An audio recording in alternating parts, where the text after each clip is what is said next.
Okay. Hi, everybody. Uh, so we are at this point. You should be done with up to chapter 11 at Ocean of the End of the Lane. We are nearing the end of the book. Chapters 6 through 11 are really, that old diagram that you used to use in middle school that showed you like the exposition and then the rising action and then the climax and the falling action. We are basically at the climax here. And so this coming week, you're going to read chapters 12 through the end. Shouldn't take you too long. You're real close to the end here. Then you're going to have a final assignment to do. And then, yeah, but I figured that now would be a good time to do kind of a recap of chapters 6 through 11 here. I'm going to try and go through it relatively quickly because I don't think anybody wants to sit and watch me talk for like 35 minutes. At least that's what the YouTube data tells me, that you guys don't want to sit and watch me talk that long because you turn off the videos halfway through. Anyways, though, we'll go through it pretty quickly here. This is our last full week before Thanksgiving break. I want to finish with Ocean at the End of the Lane before we go into Thanksgiving break. You guys are going to have kind of a final assignment to do over the break week whenever you've got some more time. So anyways, here we go. 6 through 11. So, let's talk about the major ideas of these chapters. So, number one is this is where, in these chapters, is where the conflict with Ursula really develops. When we ended at chapter 5, he had just found the worm in his foot. And so, this is the part of the book where Ursula becomes a factor. She starts integrating with the family, starts manipulating the mom and the sister, so on and then so forth, and then becomes something else entirely. But then after Ursula, there's an even larger conflict that emerges. So again, it's that escalation up with that rising action up to the climax.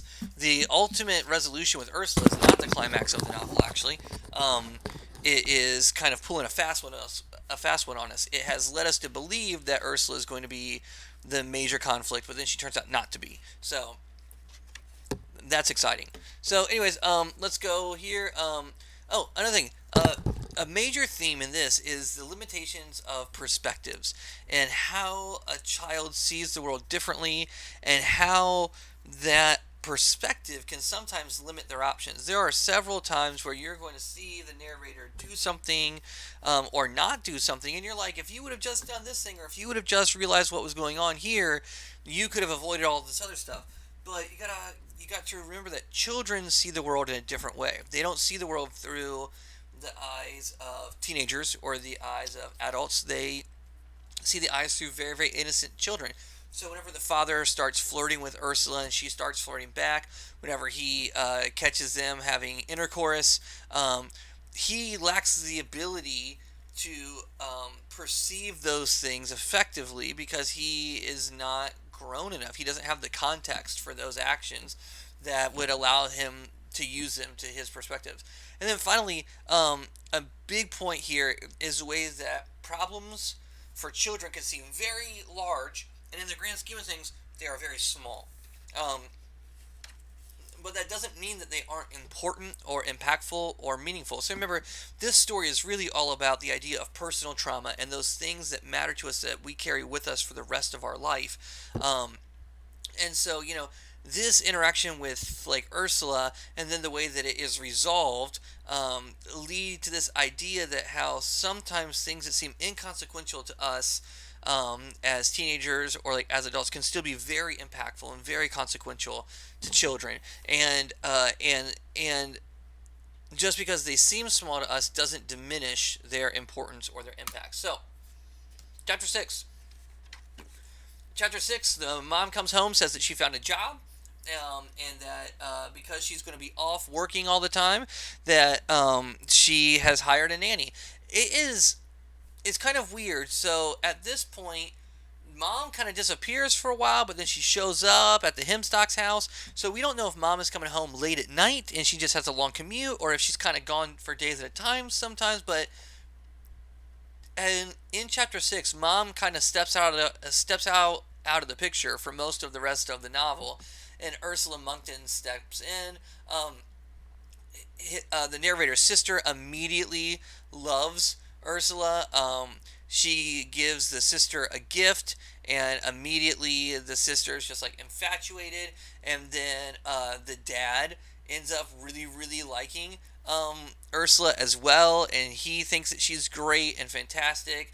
And remember, Ursula's main motivation, right? So we like to think of Ursula as this evil thing because that's how the narrator sees her, as this evil entity. But in reality, Ursula is kind of almost amoral because she's just trying to give people what they want.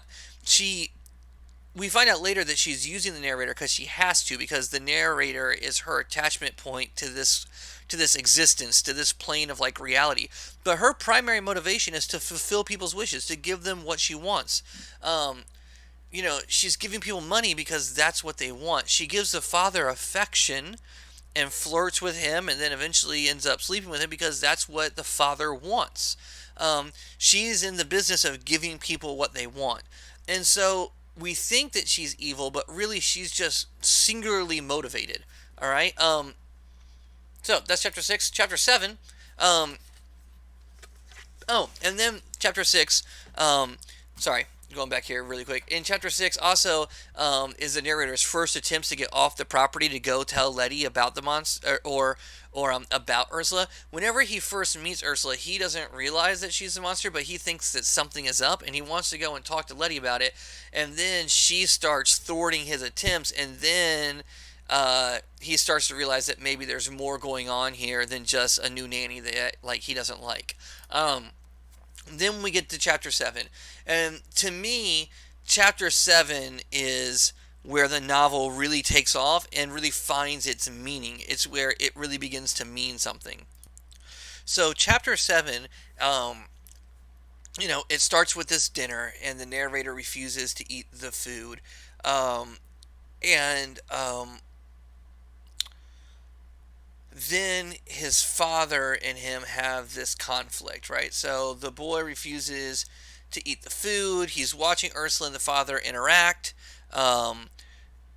He's realizing that Ursula is doing these terrible things with his father. He's not sure what to do and like how to contextualize their like relationship, but he knows that it's wrong.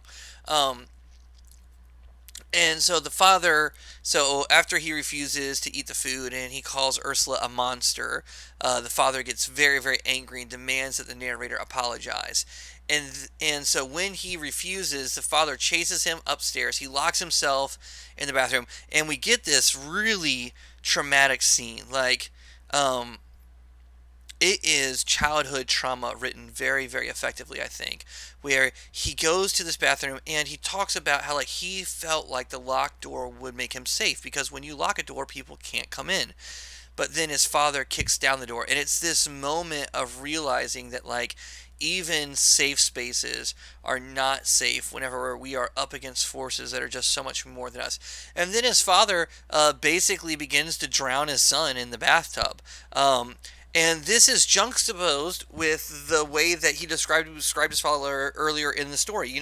If you remember his relationship with his father earlier, they seem to have a relatively friendly relationship, if not a little bit discaring and dispassionate from the father. But the father makes him toast. He brings him along. There is no conflict there. He talks about how his dad never hit him, but would sometimes say mean things. And then we get to this moment where like he is being drowned. He's being held under the water. He talks about how he can't breathe, and he grabs his dad by the tie. He's trying to pull his dad down into the water with him while simultaneously pulling himself up. And it's this the way that it's described is the way that all children who have experienced trauma like this remember things in their head. It is vividly described in excruciating detail. And it's this thing that if you think about it in real-time terms, right, this event takes maybe 35 seconds or so, right? But because it is such this magnanimous event that fundamentally is, because in this moment his relationship with his father is forever changing as well. He's never going to have the same relationship with his father again, and he's never going to be the same child again. You know, up until this point, he had kind of had this blind faith in his parents, right? Every time that they told him something bad or whatever, he still blindly believed in the goodness of his parents. And after this is no longer going to be true. And so it is this excruciatingly beautifully written section of this novel. It's also important to note here that the father chases him up to the same bathroom that he dug the worm out of his foot with, and then attempts to drown him the same way that he drowned the rest of Ursula Monkton's worm.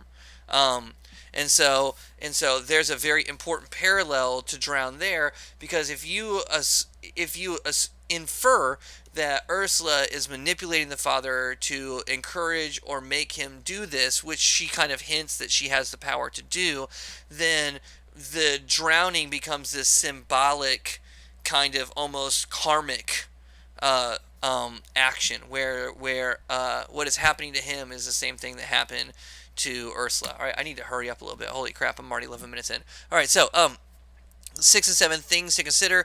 Again, the motif of money, and how money has been involved in the story since the arrival of the open miner, and what the significance of that is, and then the other desires that we see Ursula fulfilling, right? And then what this says about human nature and society, and who we are as people. The way that the narrator's feelings about his family have changed, the way that he describes his sister, the way that he describes his father, the way that he talks about his mother and their entire family unit. Think about the way that the weather is described at the beginning of chapter 7, and what the potential symbolic meanings of that weather is. Why the father responds so violently at the refusal to apologize to Ursula, especially after all these years. Again, the narrator makes a specific point to point out to us that his father had never hit him, that his father was never violent. So why now? And then how has Ursula won over the narrator's sister and father? How did she do that? And we've already kind of hit on a lot of those things.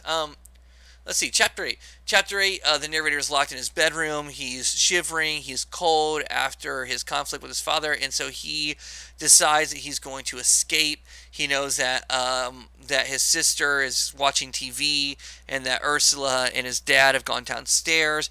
And so in books that he's read, he knows that heroes climb down drain pipes, and so he has also climbed down drain pipes before in the past. So he decides that he's going to sneak out. So he sneaks out, and then as he's running away, Ursula comes and finds him, right? Also, while climbing down, that's whenever he sees Ursula and his father involved in intercourse.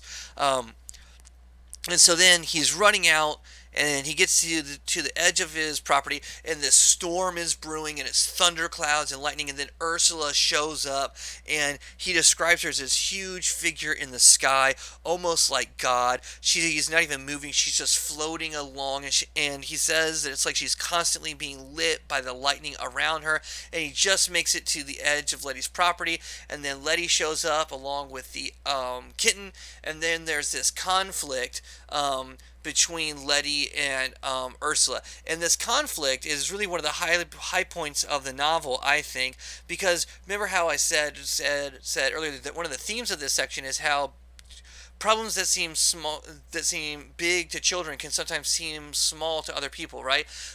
Here is Ursula in this thunder and fury, seeming like God, and the narrator is sure that he's going to die, and he feels so hopeless and so insecure. And then he gets to Letty, who is this girl that looks to be just a couple years older than her, and she is totally unfazed. She is talking down to Ursula. She thinks that Ursula is this nothing thing. Whenever she's done with her, she just kind of, all right, well, go away now, just kind of shoos her away, like she's nothing. And so this thing that was so magnanimous to our narrator, so existential in nature, is nothing but almost an afterthought to Letty. She is barely concerned about it at all. And so then they decide that they're going to go back and figure out what they're going to do about Ursula. And so the narrator goes back to the Hemstock home. And then we get to chapter 9, where he gets to the Hemstock household, and they change his clothes to make him take a bath in the middle of the kitchen. They give him food, of course, because the Hemstocks always feed him. Remember, food is an important symbol in this novel as well. And then they decide that they're going to do this snipping and the cutting. And so they are snipping and cutting reality itself to serve their purposes. And it's left vague here if they're snipping and cutting the actual events that happen, or if they're snipping and cutting the parents' understanding of the events that have happened. But anyways, the parents show up and they're kind of confused because at this point their entire reality has been shifted slightly and they're not even sure what is going on. And so basically the Hemstocks say that he's just over there having a sleepover and that he'll be home tomorrow and everything seems fine. And it's this, after the drama and this kind of dread of the last chapter, this chapter is supposed to make us feel just like the narrator feels, like coming home, like peace and safety, like warmth. And so after all this drama and this frantic chase and the thunder and the lightning and the conflict, now it's just warm food and a nice bath and a good bed and a house that seems much too big. And yeah, and so that's the goal of this chapter. So things to consider here. One, what do the narrator's books tell us about what the author wants us to consider here? So the author Gaiman goes out of his way to mention specific books. If you're wanting to dive a little deeper here, it might be interesting to do some research around those specific books and figure out what is he trying to convey by mentioning these specific works of literature. What meaning might be inferred in those novels? How does he use language to build suspense? Specifically in this point of novel, and then also language to ease that suspense and that drama in chapter 9. Think about the power dynamics between Letty and Ursula. Think about the perception of power versus like actual power as well, right? Think about how like Ursula talks about herself, presents herself, the way that she tries to like intimidate the narrator and all this thunder and fury versus Letty, right? Who just shows up and talks a little smack and then wishes her away, right? And then think about the kind of conflict here between masculinity and femininity here at Ocean at the end of the lane, and the way that male figures are shown, which are, in many ways kind of weak and feeble. If you think about the narrator, he's this kind of, he's brave, but he's also terrified all the time. He's kind of scaredy, he's kind of gullible. The father is very easily manipulated and kind of violent. And then think about the roles of femininity here and these powerful female characters and why female characters are like presented in like such a strong life. And again, you can go back to that triple goddess metaphor that we talked about last time as well. And then think about that magical realism intersection here, right? Which parts of the novel here become unrealistic? And then why are they being presented the way that they are being presented? Again, this gets down to that fundamental argument of, are we supposed to take this book at face value and just accept the magic and the monster and like all of that, or are we supposed to interpret this as symbols for other things? Are these just kind of like, were the Hemstocks just a calm place to go during the tumult of his family falling apart during this narrator's life? How does the author use linguistic devices and literary devices such as simile and metaphors to develop tactile images? So what this means is to make action that you can feel, right? How is the author using literary devices to make to give feeling and like gravitas to this particular section of the novel? And then how is the theme of time represented in the changing moons, right? So the narrator talks about how he goes and the moon that he sees in the Hemstock home is not the moon that was outside whenever he was running away from Ursula. And one of the Hemstocks says, well, that's how grandmother likes it. And so what does that tell us about the Hemstock home and the nature of time for them? So moving on, last two chapters. Chapter 10, he has these dreams of betrayal, while he's sleeping in the Hemstock home. They're almost nightmares, but not quite. In the morning, he gets dressed in some really old-timey clothing that the Hemstocks give him. The black kitten greets him, and it's that symbol of comfort and things lost. Um, Letty returns and says that she has a plan, and and that she's collected all these things, and they're going to go, and they're going to confront Ursula. So they lay all these things out on the edge of the property, and then they go up to Ursula's room, and they find her naked with these ragged gray strips hanging from the ceiling, talking about how she's giving people what they want all over the place. Right? It's this very strange scene. And there's a lot to unpack too with this symbol of Ursula naked, because the narrator talks about how she was attractive, but him being so young, he doesn't really have any way to like contextualize this. But also remember, this is a coming of age story, so this is a 7 to 8 year old boy, right?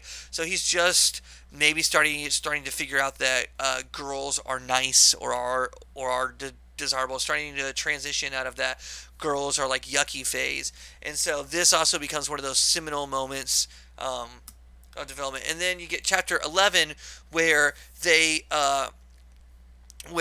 chase Ursula out of the house. They find her in the yard. She's trying to break open the jar. Ursula refuses to leave because she says that there's a piece of her still inside of the narrator, right? And that's that piece of the worm that got broken off. She's going to rip out his like heart. He is terrified that like he will die. Ursula was trying to get back because Letty's already threatened her with the Hunger Birds on this part. So whenever Ursula refuses to let go of the narrator and go into the wormhole, Letty calls forth the Hunger Birds. And the Hunger Birds are these things that even Letty and her grandmother and her mother are not necessarily scared of, but kind of concerned about, right? She never seems like she's afraid of the Hunger Birds, but she's definitely concerned about the Hunger Birds and about her ability to kind of control them. So, but she doesn't see another option here, so she calls the Hunger Birds, and the Hunger Birds come and they just devour Ursula like it's nothing. They just munch her on up, right? And then Letty's like, "Great, thanks for taking care of that problem for me. See you, peace." And then the Hunger Birds say that they are not going to be done until they take the boy as well, or they will eat all of creation. And Letty is not super happy with this, right? Obviously. And then that kind of leads us into this final conflict. All right, so chapters 10, 11, things to consider. So the symbolic meaning of the narrator always having a piece of Ursula with him. So if we understand that Ursula is the source of the narrator's trauma, right? What does it mean that he always carries a piece of her with him? He can never be all the way free of Ursula. Even whenever the Hunger Birds devour her, he still has a piece of her with him, right? There's a lot of symbolic meaning in that. There's a lot to unpack in the narrator's dream. If you really wanted to talk about that, who or what is chasing him, what's going on with the betrayal there, and then how does that link up with the father, and the conflict between the narrator and his father. This would be a great time to talk about the development of Ursula as a character as well, and from her initial introduction to this kind of height of power and ferocity and fear that she gets in chapter 8, to this almost whimpering, pathetic, scared creature that happens in chapter 11. Then you can talk about the narrator's fears and conflicts whenever he's abducted by Ursula in chapter 11, and kind of how he's having this existential moment and how that relates back to that time in the bathroom whenever he first discovered her and he starts questioning who he is as a person. Then obviously again there are those literary devices, the metaphors and the similes, which are used with liberal usage here to try and create meaning.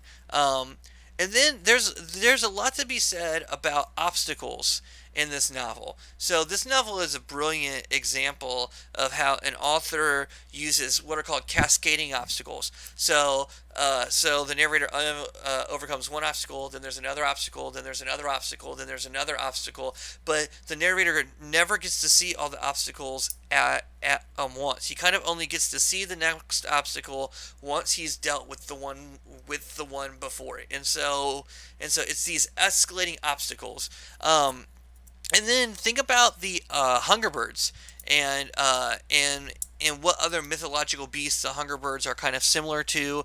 The way that they are described, they're kind of almost callous indifference to like existence. And why that maybe makes them more terrifying than what Ursula was. There's also this. This would be a great time in the novel to stop and think about the nature of conflicts, right? So in middle school and probably like freshman year, you talked about the different kinds of literary conflicts. You know, you've got like man,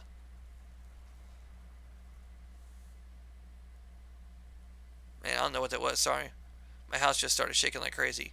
Um, you've got all these kind of different literary conflicts like man versus man, man versus God, man versus nature, man versus self. And so this novel, you could really kind of dive into each of those because there's a good case to make for kind of all of those elements being present in this novel, and kind of look at the ways that those conflicts kind of intertwine with each other.